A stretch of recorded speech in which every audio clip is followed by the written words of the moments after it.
रियाज़ जन्ना। नबी अकरम सल्लल्लाहु अलैहि वसल्लम के हुजरे शरीफ और मिंबर की दरमियानी जगह रियाज़ुल जन्ना कहलाती है।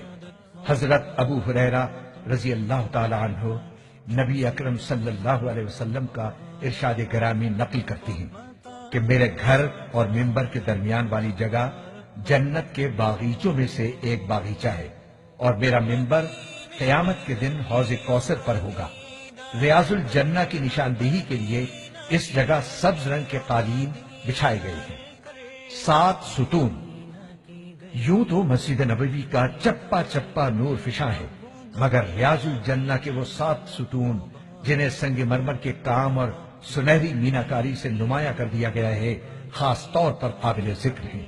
ये सुतून रोज़ा अनवर की मगरिबी दीवार के साथ सफेद रंग के जरिए मुमताज किए गए हैं। ये एक खास सुतून है और इनकी दरमियानी जगह जन्नत का टुकड़ा है। नंबर 1, सुतून हन्नाना। ये मेहराब नबी के करीब है। नबी करीम सल्लल्लाहु अलैहि वसल्लम इस सुतून के पास खड़े होकर खुतबा इरशाद फरमाया करते थे। यही वो खजूर का दरख्त दफन है जो लकड़ी का मिंबर बन जाने के बाद आप सल्लल्लाहु अलैहि वसल्लम के फिराक में बच्चों की तरह रोया था। नंबर 2, सुतून आयशा सिद्दीका। एक मर्तबा नबी अकरम सल्लल्लाहु अलैहि वसल्लम ने इरशाद फरमाया कि मेरी मस्जिद में एक ऐसी जगह है कि अगर लोगों को वहां नमाज पढ़ने की फजीलत का इल्म हो जाए तो वो कुरान अंदाजी करने लगे। तिबरानी। इस जगह की निशानदेही उम्मुल मोमिनीन हजरत आयशा सिद्दीका रजी अल्लाह ताला अन्हा ने फरमाई थी। ये वही जगह है। नंबर 3, सुतून अबी लुबाबा। एक सहाबी हजरत अबू लुबाबा रजी अल्लाह ताला अन्हो का कसूर इस जगह मुआफ हुआ था। उन्होंने अपने आप को इस सुतून के साथ बांध लिया था।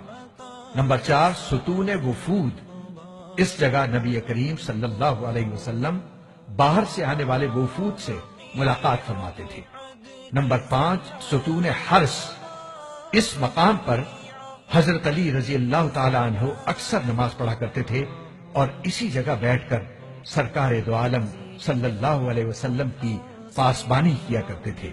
इसको सुतून अली भी कहते हैं। नंबर 6, सुतून सरीर। इस जगह नबी करीम सल्लल्लाहु अलैहि वसल्लम एतकाफ फरमाया करते थे और रात को यहीं आप सल्लल्लाहु अलैहि वसल्लम के लिए बिस्तर बिछा दिया जाता था।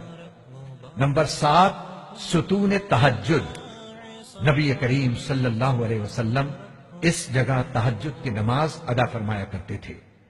ये तमाम सुतून उस हिस्से मस्जिद में हैं जो हुजूर अक़दस सल्लल्लाहु अलैहि वसल्लम के जमाने में थी।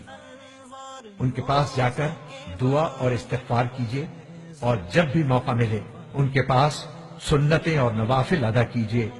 ये वो मुतबर्रिक मकामात हैं जहां नबी करीम सल्लल्लाहु अलैहि वसल्लम की निगाह करम बेशुमार दफा मुतवज्जिह